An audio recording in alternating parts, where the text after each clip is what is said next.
और चीज़ें जितनी भी हैं वो यूज़ करनी चाहिए ज़रूर। जितना भी आप फूड से क्लोज रहें, मैंने पहले भी एक वीडियो में कहा था और अभी भी यही कह रहा हूँ कि जितना भी आप क्लोजर टू रियल फूड रहेंगे। सिनेमन की टैबलेट्स भी मिलती है, तो बहुत लोग कहते हैं ठीक है यार टैबलेट खा लिए थे कम मुका लिए। खुदा के लिए जो है सिंपल चीज़ें रखें। इतनी ज़िंदगी मुश्किल नहीं है जितनी बनाई हुई है लोगों ने। और उतना यस, हर किसी की लाइफ में मुश्किल चीज़ होती है, वो एक अलग टॉपिक है, एक अलग चीज़ है। लेकिन खाना अगर आप ध्यान रखेंगे अपना, स्टार्ट फ्रॉम समवेयर।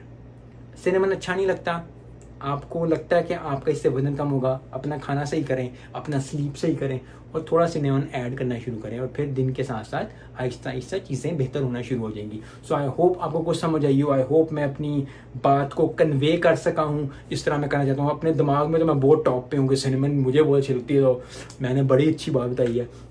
लेकिन ज़बरदस्त बात यह है कि वज़न गिर रहा है। आई होप अगर आप